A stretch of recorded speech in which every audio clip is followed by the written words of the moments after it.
It's 3:30 in the morning here in the capital, Tehran. You're watching Press TV's Top 5. Many thanks for joining us this hour.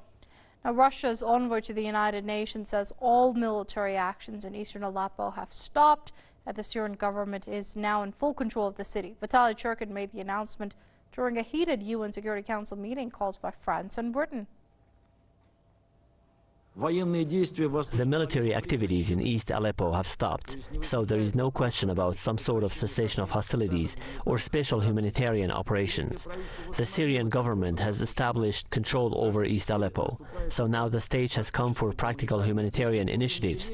That population that remains there should not be made to leave, but maybe there are some civilians who do wish to leave this destroyed city.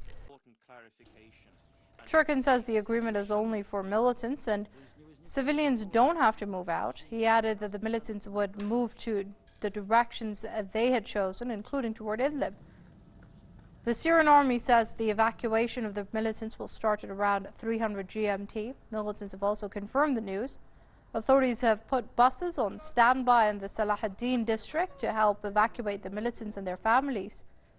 Meanwhile, some of the injured militants have reportedly been evacuated. Retaking Aleppo is seen as the biggest blow to the foreign-backed militants in more than 5 years of conflict in Syria.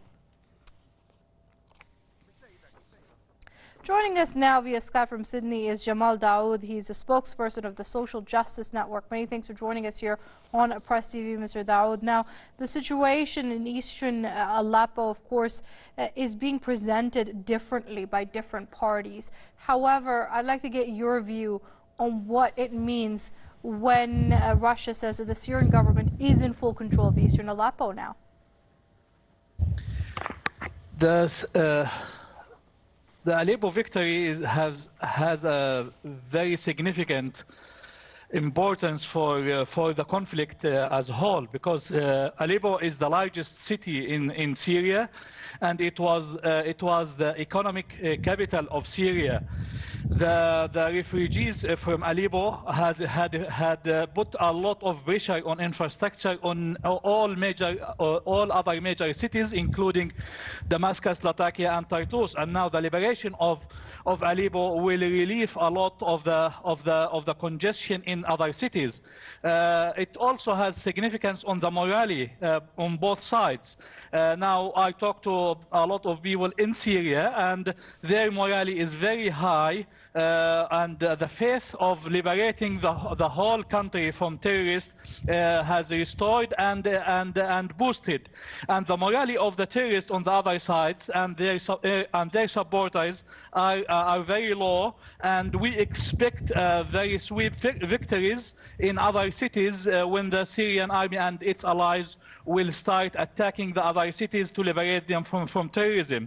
It also has a significance because Aleppo, we need to remember that Aleppo is the closest city to Turkey, to Turkish border, where all terrorists come to Syria come from other countries, and the inability of Turkey to influence the Battle of Aleppo is significant of the changes inside Turkey and in other Western countries about what's happening in Syria. Right now, Mr. Daoud, let's not forget that these terrorists were backed and supported by certain U.S. allies within the region. How do you see them reacting or changing their strategy when it comes to Syria after the fall of eastern Aleppo from terrorists?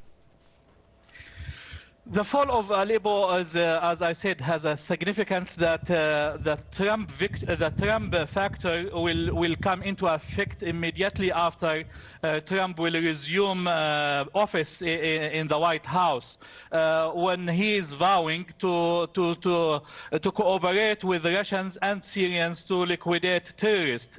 And we understand that Western countries until now are supporting terrorists by different means, and they are unhappy from Trump's victory in the last U.S. election. But the reality will rule here, and they will need to face all these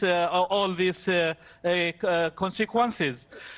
We know that in the last few years, in the last year at least, there were a significant shift in public opinion in many Western countries against terrorism when these terrorists had come back to their homelands. And when we visited Syria in the last September, and I was visiting Syria from 2013 and met with many officials, including the president and many ministers, they had told me all that many Western countries had started to send envoys to Syria to start cooperating on security matters, because they are to face now wave of terrorists, their own terrorists, who are now heading back to their countries, and these many European countries had already sent many envoys to Syria to collect some intelligence information about their own terrorists who might spread some terrorism in these countries. Okay, let's leave it there for now. That's the spokesperson for the Social Justice Network, Jamal Daoud, joining us via Skype from Sydney. Mr. Daoud, thank you very much indeed for your comments here on Press TV.